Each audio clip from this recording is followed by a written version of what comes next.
Que Dieu vous bénisse. Je voulais remercier Dieu d'être là, déjà, d'être venu me chercher là où j'étais et de m'avoir offert cette grâce de pouvoir me baptiser aujourd'hui. Je suis née dans une famille catholique mais non pratiquante. Par contre, mes tantes pratiquaient beaucoup de choses occultes et elles m'ont initiée dès que j'étais très jeune. J'étais passionnée par le paranormal. Il y a quelques années, j'étais une personne qui vivait dans le monde, qui buvait, qui fumait, qui pratiquait des choses occultes. Je suis allée très loin dans ces pratiques parce que j'avais besoin de pouvoir contrôler ma vie, de savoir de ce que demain serait fait, et je lâchais jamais prise. J'ai commencé par tirer les cartes, j'ai interrogé le pendule, j'ai pratiqué de la magie blanche par des rituels. Je faisais des méditations avec les anges, mais comme j'avais toujours soif d'autre chose, je me suis perfectionnée dans la lithothérapie. La lithothérapie, c'est la guérison grâce à l'énergie des pierres. Donc je récitais des prières de guérison dont je ne connaissais pas le sens. Mais toutes ces choses marchaient réellement en fait. Mais sortie d'une situation, une autre pire arrivait derrière et il fallait sans cesse recommencer. En réalité, c'était un mal pour un bien. Clairement, excusez-moi du mot, mais c'était un pacte avec le diable. Il vous donne ça, mais derrière, il vous reprend autre chose. Je suis arrivée jusqu'à l'écriture automatique. L'écriture automatique, on appelle des entités. On prend un stylo, une feuille, on pose des questions. Le démon prend possession de vous et votre main écrit toute seule, en fait. Et tout ce qu'il me disait, c'était des révélations vraies, en fait. C'était des choses que moi, je ne pouvais pas savoir, mais que je révélais aux gens. Et j'étais tellement fière, en fait, d'avoir ce don-là. Mais ce n'était pas un don, parce que tout le monde peut le faire, ça. J'ai entendu parler des passeurs d'âmes. Je pensais que c'était un privilège de pouvoir aider les âmes perdues, de trouver le chemin de la lumière. Mais malheureusement, c'est un mensonge du diable, en fait. Parce que Christ nous dit à ce sujet que le salut est personnel. Que les âmes perdues, elles sont perdues, malheureusement. Que lorsque nous avons quitté cette terre, on ne peut rien faire. Les entités que nous croyons être des êtres chers, à qui nous parlons, en fait, ce sont des démons qui communiquent avec nous. Ils nous font croire qu'on communique avec nos ancêtres, afin de nous attirer dans ces choses-là et qu'on ne se tourne jamais en fait vers le Seigneur. Du coup, en pratiquant ça, sans le savoir, je remplissais ma maison de démons. Je pensais vraiment pas faire de mal, je pensais aider les gens, être utile. Je pensais avoir trouvé ma vocation, le but de ma mission sur cette terre, parce que tout le monde se pose cette question à un moment donné. Quel est le but de ma vie ? Moi j'avais trouvé le mien, j'étais une gentille sorcière. Mais à chaque fois que je m'en remettais à ces pratiques pour ma propre vie, chaque décision que je prenais, elle était encore pire que la précédente. Du coup, je m'enfonçais dans la dépression, l'alcool et la drogue. Un jour, j'ai rencontré un homme qui lui avait des gros problèmes de santé. Il avait une maladie au poumon depuis qu'il était enfant. Et les médecins lui avaient diagnostiqué un cancer du poumon.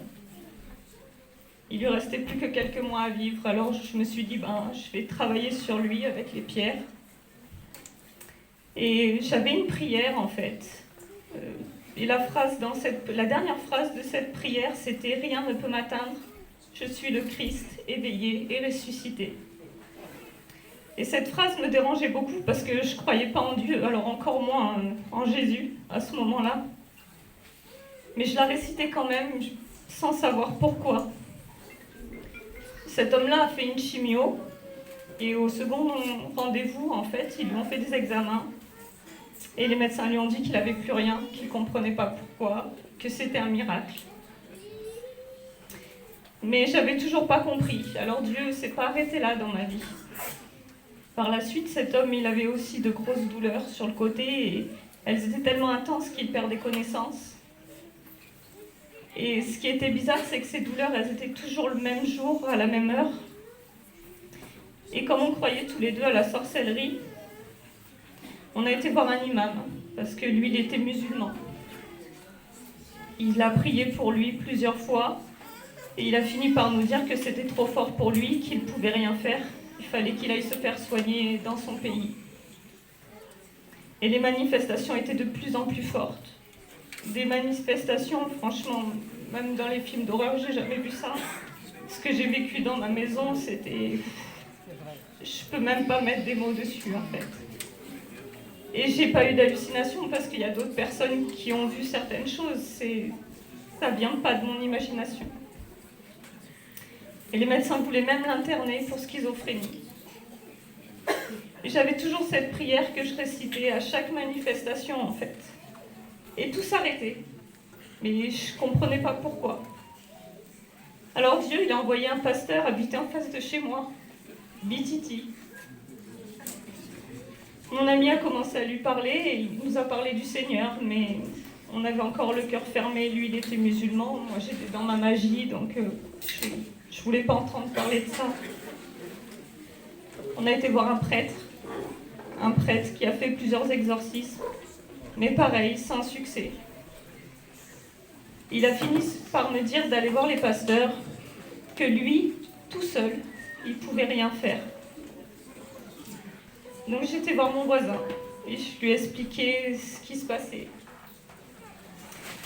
Du coup, il m'a dit, on va prier, venez avec nous, on va prier pour vous. Donc Bititi et le fils, et des frères aussi, beaucoup de frères, ils se sont réunis, on a prié. Enfin, ils ont prié, parce que moi, à ce moment-là, je ne comprenais toujours pas. J'assistais à des choses incroyables, en fait. Et j'ai assisté à des conversations entre le diable et les pasteurs, parfois dans toutes les langues. En hébreu, en araméen, je ne savais même pas qu'il y avait des gens qui parlaient encore cette langue. Les démons la parlent encore. Et Dieu a agi plusieurs fois sur cette personne. Malheureusement, lui, il n'a pas voulu accepter Jésus sincèrement dans son cœur parce qu'en tant que musulman, en fait, il aurait été renié de sa famille. Mais moi, j'ai pas pu nier tout ce que j'ai vu, tout ce que Dieu m'a montré. Et dans le monde invisible dans lequel nous vivons, j'ai pu voir la puissance des ténèbres qui nous entourent et par conséquent le nom de Jésus au-dessus de toute chose. Rien que d'avoir prononcé ou juste pensé son nom m'a sauvé la vie plusieurs fois devant les forces démoniaques. Et sincèrement, pour l'avoir expérimenté, elles deviennent vraiment impuissantes lorsqu'on prononce le nom de Jésus et qu'on croit sincèrement en lui. Je me rends compte aujourd'hui que Dieu m'a toujours gardé dans sa main parce que lui, il savait qu'aujourd'hui je serais là à témoigner pour lui. Jésus est venu me chercher. Malgré tous mes péchés, mes défauts, il m'a appris à lâcher prise, à tout remettre entre ses mains, à lui faire confiance. Il m'a façonné à son image. Non, je ne suis pas parfaite, je ne le saurai jamais. Mais je suis tellement fière et surprise à la fois d'être là aujourd'hui. Il m'a tiré à lui petit à petit, avec patience. Il a mis des personnes sur mon chemin qui m'ont beaucoup aidé à grandir. Ma sœur Sarah. Il a créé le chemin quand il n'y en avait pas. Ça a pas vraiment... C'était pas facile au début. Il y a eu des hauts, des bas, des pensées de découragement, des grosses descentes aux enfers aussi. Je pouvais même sentir mon âme tirer à droite et à gauche par moments. Mais Jésus m'a toujours relevé. Alléluia. Alors si vous ne connaissez pas le Seigneur, donnez-lui votre cœur tant qu'il en est encore temps. Ça en vaut vraiment la peine. Il a changé ma vie, il a restauré mon âme. Il m'a guéri de toutes mes blessures, de mes angoisses, mes maladies.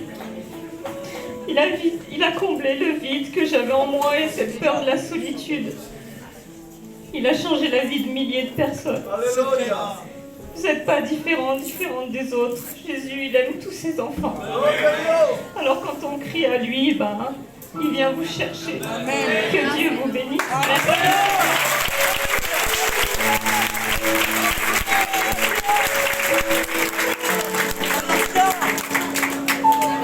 Sì, gloria a Dio. Bebè.